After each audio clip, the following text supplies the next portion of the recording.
Hello, everyone, and welcome to the Always On Point podcast with Kristen Ambos. Today, I have a really top-notch guest with me, Jill Dickson-Kesler from Jill & Company with Coldwell Banker. Jill is locally one of the top producers, if not the top producer, in the real estate world here and has been for quite some time. She also sits on the board of directors for the real estate group and countless committees of all alike, whether it be real estate, community, all of that. So I've been lucky enough to get to know Jill over the last few years, and I was excited when I asked her to come on today and talk about luxury living. So thank you, Jill, so much for coming in and having this conversation with me. Thanks for having me. It'll be fun. Yeah, absolutely. So we like to just have a nice conversation about what's going on. And one of the reasons why I wanted you to come on to speak on our luxury home is because I know you do a lot of work in that space. Yes. And I also think it's one of those things where, especially in our area, where, you know, your loan limits used to be 300. Remember a few years ago, not even like 5 years ago, they were 300, 400,000. For luxury, yeah. For luxury. Mm-hmm. And now all of a sudden we're at 800,000. Yeah. And the amount of homes that I see that are upwards of $1 million to $1.5 million, $2 million in our area is huge. So we have a really big open door for it here in northeastern Wisconsin. Well, it's changed so much, and a lot of people don't realize. So even like, for example, Coldwell Banker has the Global Luxury Certification, which I have. But the Global Luxury Certification, so to be a listing who goes into that extra website, I mean, you're with the Global Luxury Homes in Italy and all these other, like $42 million villas in Italy and all these places. Yeah. You only have to be 500,000 in Green Bay, which is kind of crazy because now, so they're looking at changing that standard, which will probably be closer to 800, which makes more sense because a $500,000 home now is almost it's almost a new construction, not starter home, but like your next step home. It's hard to say. It's hard to say, you know, that your first time home buyers, but some are. The reality is some of them are in that area here. Yeah. And to find something in our market now between 250 and 350 is very difficult. Oh, that's the most aggressive price point. Those are the ones still getting the bidding wars of price right and those type of things. But yeah, remember the days where like Brett Favre was here and he had like a $550,000 house and everyone was like, ooh, that's a big deal. And now it's like, you know, what would Brett Favre buy now? I mean, True story. Yeah. True story. Yeah. No. So we are dealing with that a lot more and we're seeing the market definitely shift towards that. And the second homes are now even the 800. So there's a lot more million. I mean, I printed some stats for you too, but there's a lot more inventory than there's ever been for higher end homes. That's exactly what I feel like too. And what I'm seeing. So that's why it was so important, I think, to talk about this because little old Green Bay and northeastern Wisconsin, Fox Valley, people don't think that this is a community to go buy that luxury home. Yeah. But a lot of times people from out of town are coming in because they're getting them for pennies on the dollar that they would in any other areas or states. Half the people that I've dealt with that come from California, I had one say, hey, how much, do you think we could afford and get? And I said, well, what are you paying in California? Well, my rent there was $10,000. I'm like, your rent was $10,000? Like, from a mortgage perspective, like, and then I asked what they got for that, and it's amazing. So when they come here and they're like, holy crap, what I get for the pennies on the dollar it's amazing. Yeah. How long have you been in the luxury space? Well, I started 14 years ago in business and, you always dabble in them. So back then I'd have some higher end listings here and there, but again, it wasn't to the capacity that it is now. Yeah. What I didn't bring for you, and I probably should have, is I just actually got something from Coldwell Banker, the big Coldwell Banker, about how much, I think my inventory now is up to almost 56% of our property is actually luxury, but I don't want that to take away from, we want everything. We want the $50,000 lots. We want the $200,000. I want your kids to come to me when they're buying their first home. Just because I deal with it doesn't mean that we don't want it. It's just, it's a different spectrum of how you market that and how you deal with it. But yeah, we have probably about 56% is now what our average on our team is. That's amazing. And I love that you touched on that because I feel the same way about it. If a borrower is coming to me, and I know you do too, so I'm glad that if you're coming to me and you're $100,000 buyer or you're $1 million buyer, I'm treating you the exact same way. See, but there's a lot of agents who don't think that way. I've actually Correct. had agents say, I am not working with you unless you are 500 or over. I am not going to list your house for anything under. I feel like you really actually missed the ball on that. I remember one of my perfect examples when I was newer starting out is I drove up, it was a property on Day Street. Okay, Yep. right? So Yep. not to offend anybody who lives on Day Street. But they pulled up in this crappy car, and it was a crappy rent. And we looked at it, and come to find out, those people said, hey, we're going to buy this. We like it. By the way, we have 7 other rentals that we need you to sell in addition to our personal property. Are you interested? And I was like, yeah, I mean, I'm like 3 years in, and I ended up getting 13 deals from that one client, from that one, like tiny little house that I was scared of to go to. This is why. And you just don't know who you're dealing with. And You a lot of people don't. who have money don't act like they have money, and you just treat everybody the same. It doesn't Yeah. matter if you're luxury or not. Yeah. I learned it. This is kind of going off topic, but I learned the same thing. So when I was in college, I worked at a jewelry store part-time. Yeah. While I was getting through, and a specific client walked in and no one wanted to help her. And I was newer at the jewelry store, so I went over and helped her, and I had the biggest sale that day. Yeah. And it's exactly, It's like the Julia Roberts moment, right? Right. It absolutely is. So you can never judge a book by its cover in any stretch of the imagination. So I completely agree with you. And I love that you brought it up, because it's important, because some people are thinking, okay, I'm going to buy this $300,000 or $400,000 home, but I know that my career is going to go.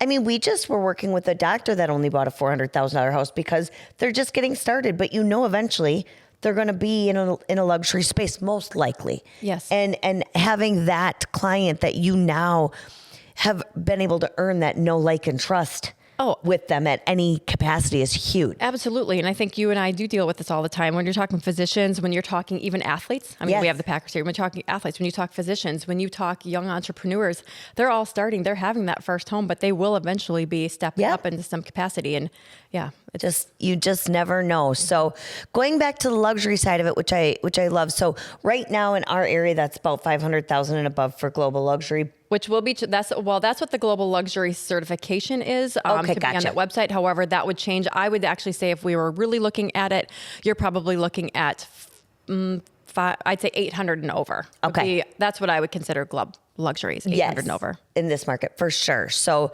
that's huge. What, as an agent, if I'm a consumer and I'm making that step into the luxury market, what am I looking for out of my real estate agent? Because I think that's huge. Or, well, are you a buyer or seller? Because that makes a fair difference, enough, right? Fair enough. In this case, I'm a buyer. Okay, if you're a buyer, one, you want to know, I mean, this is the number one thing. You want to know that your agent is experienced and they know the areas. You do not want to buy a property or build a property in an area that's not going to recoup that value. So there's a handful of properties in our area. 800 to $1 million is probably safe. You start spending. We just had a client who's going to build a $2 million property. You can't build that anywhere. You need to be surrounded by specific properties where that's going to resale. So Right. pop that in certain areas, you're not going to recoup that. So that's your number one thing is experience and know the market inside and out and how that's going to resale for you. For sure. And that's so important too, because is your client, like, if I'm going to build a $2 million property for myself and stay there for 30 years, I probably don't care. Yeah. That I'm But if it's 2 to that I'm 5 not going to years- recoup it. But if it's going to be 2 to 5 years, educating myself and having an agent not push into that market just because the client can afford it, Yep. but actually educating them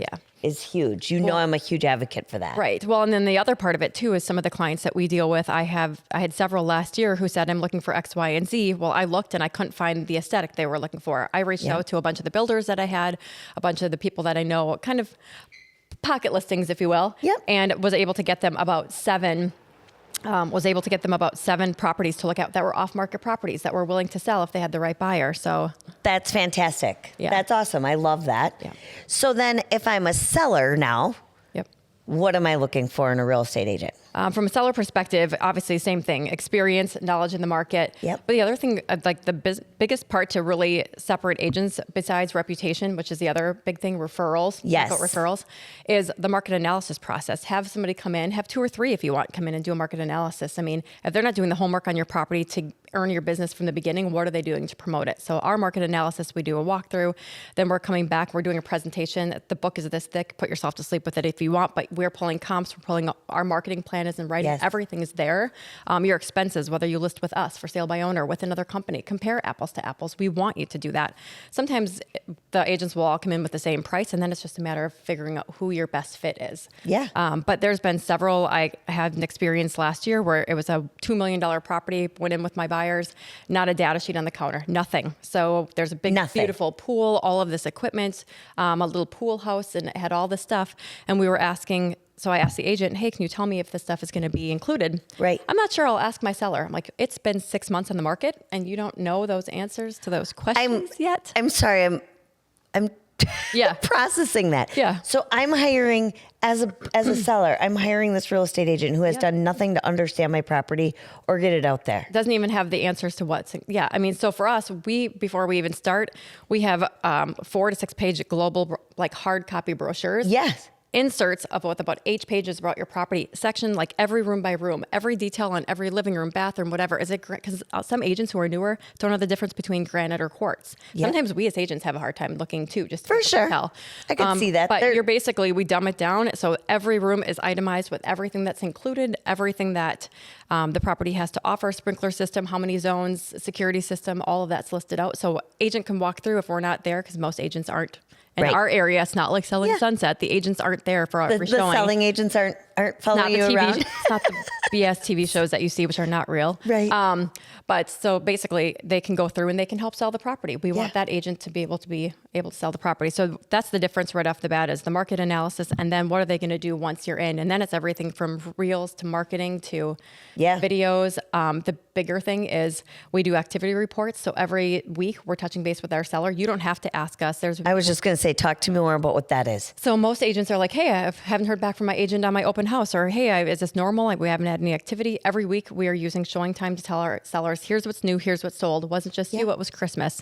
Here's how many showings have happened in your area and price point. It wasn't just you, nothing happened in this price point. Or 8 showings happened and you had 2 of them. So we're kind of, on par. And as a seller, I want to look at that and understand that, because it's so hard as buyers and sellers not to take those things personally. Yeah. You know what I mean? Especially when they're tied to it and it's theirs.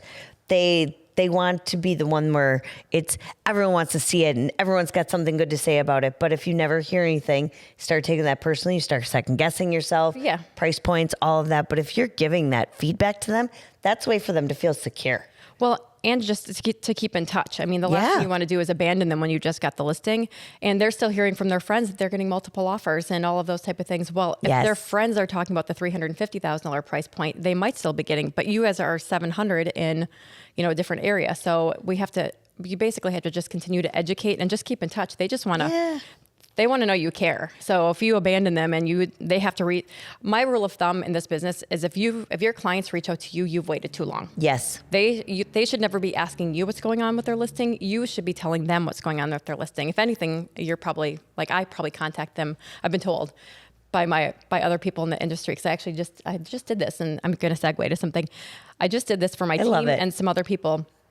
And I gave them a whole list of questions. Jaden will attest to this, I'm sure. But I basically said, how do people know I'm in the business? What do they know about me? What would they say about working with me? What would they say about working with you? All these other things. And I had asked them, like, what could I have done better in a situation? And some of them have told me that they think that I work too hard and I give too much away. I was like, if that's the worst thing that you could say about me, I'm actually okay with that. But it is actually a really good thing that any team leader should do, or anyone in business. You should give a couple surveys to other people, your peers and people who work with you, even on the outside, and let them say what you could work on and what you do well. Well, because one of the things I do is, if for whatever reason I have a client that I'm getting a pre-approval for, and they choose to go with another lender for whatever reason, I always ask them, can you please give me the feedback? I don't want you to feel strange about it. I need it because I can't make myself better and a better help to you if I don't know what we're missing. Yeah. And like you said, if the worst things they're going to say is I work too hard or work too much and I'm giving things away, meaning that you're gracious, I can't imagine those being bad things. I mean. Well, and sometimes you lose business and a separate note when you're saying if somebody walked away for something, if it's a rate thing, if it's a commission thing, like I understand. I can't take it personally. Yeah. Yep. I've learned that over the years too, especially, and same thing on our end, on the mortgage side, especially when we're going into that luxury market, those clients are typically pretty money savvy. Yes. They're able to purchase in that market for a reason. Yeah. And so they're looking at every bottom dollar. They're not just being, they've learned because they've probably purchased. Most people are not buying their first home at $800,000+. Most. So they've gone through it before they understand it. And it is, if I come down where it's rate, I've often said, shop me. I'm always in the game. I'll do whatever I can, but am I going to be your best rate every single day? No lender can possibly be the best rate every single day. No realtor can be the cheapest realtor every single day. Yeah. And you've got to just give your whole package and show your value. It really is coming down to what your value is and what can you do for that client to make it worth it. And I actually really like that because if we're selling ourselves off so cheap as it seemed to be for a minute, you're not doing the clients any service. I can't tell you how many times I've dealt with, and especially in the luxury side, where lineups matter because you're typically not owning more than one home at the same time. Yep. You're typically selling one to go into one and things like that. So on the mortgage side, we have to line everything up correctly, which means we need full communication from our realtor. Yep. We need full communication with the client, as well as the next realtor for whatever home they might be buying. But, the domino effect. But with that being said, you've got to make sure that you're communicating with that. And when you don't have communication with anyone, because they're all very willy-nilly, it makes those transactions that should be nice and clean and simple very difficult. Yeah. And that's not what anybody wants. Well, in the communication aspect, when you're asking about what a buyer or seller, should be looking for in an agent, communication is number one. I tell most of my clients, if you don't hear back from me in 1 hour, that's probably abnormal. I probably didn't get your message, contact me again. But most of my people know I have it pre-done on my phone. If you haven't done this, you should do it. In the prompt. So if I type NA into my phone, every text message, now mine is right here because I'm obviously in this for 45 minutes or an hour, but I would just type NA. So if I'm in with a showing, I type NA. If I'm talking to you and I have my phone right here, I just type NA. It will say, I'm with other clients. I'll get back to you as soon as possible. They know that I've gotten their message and I'll get back to them. The acknowledgement is the there. acknowledgement. So, Yes. and then some people say they don't hear back from their agent for a day or two. Yep. So if you call me as a first time home buyer and I don't call you back in the first couple hours, Yeah. you might want to keep looking. Because if I'm looking at a new house and it's off the market, I mean, it's not like that anymore. It's kind of changed. But if that market was the way it was the last couple of years, you didn't get in to see a property because your agent wasn't available. That's kind of 100%. And whether they think it's the house for you or not for you, if I'm the consumer, how do I know unless I go see it? Yeah. Right? Like if I'm giving you a list and I'm saying I need at least 3 bedrooms and at least this, and it's got none of those things checked, okay, have that conversation. Yep. But I feel the same way even on the mortgage side as well. You say that my phone right now is completely forwarded to my assistant. So that way, while I'm recording this, we're answering, we're responding. They're always going to get one of us that can help them take care of it. Because sometimes it's just a quick question. Yep. And they don't want to wait all day for it. And I understand that. The other part of it is, like you said, I can't tell you how many people, even in the last month, I've pre-approved that have said, if you would have asked me 2 weeks ago if I would be buying a house right now, I would have laughed at you.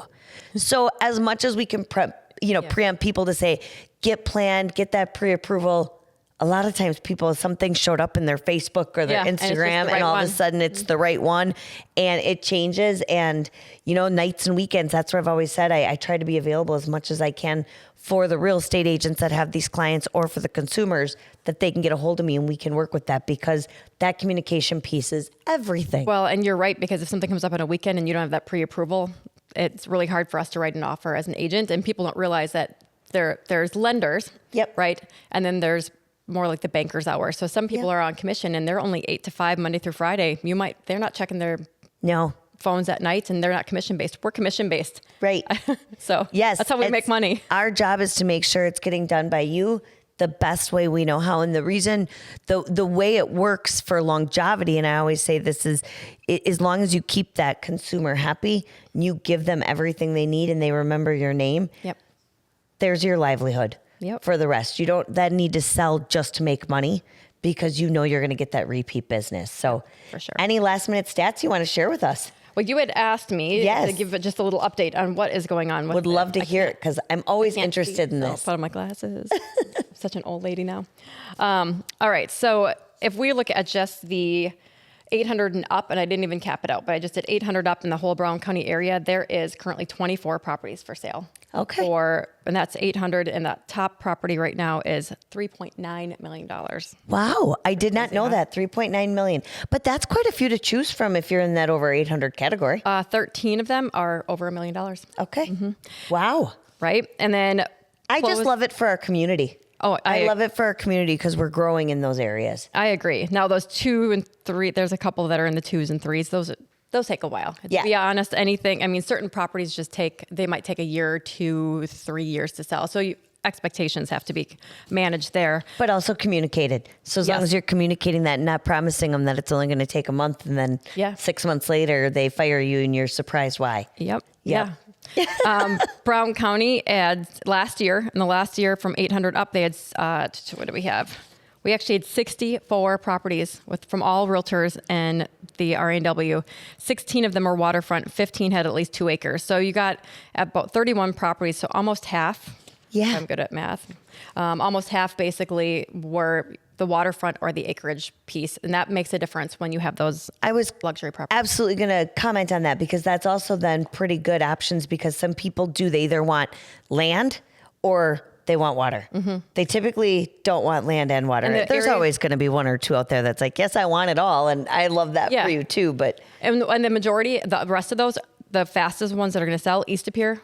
So East of Pier, I would say probably number 1, like that Ledgeview area. Yep, absolutely been West growing. Of Pier and Howard Swamico. Those 3 areas will usually move the fastest in those price points. Ledgeview especially, I don't know why. But yeah, it's, good. Well, Green Bay in general and Northeast Wisconsin has great school districts, but good school districts, growing communities. You can get a little bit more land than you can in town, so it makes sense. Yeah, for sure. Awesome. Anything else you want to leave us with on that? Any tips? No, I feel like I took you all over the place. Yeah, no, but I love that. And that's why I truly, for those of you watching, I don't give scripts and I just give our guests a little bit tidbit of what I want to cover because I love the realness. This is the genuine, everything you get out of it. And that's part of what we hope you see through in all of this. So, Jill, thank you so much for coming on and sharing your wealth of knowledge. How long in the in the industry have you been now? Well, then I have to tell how old I am, but I've been doing it since I was 14, so 34 years?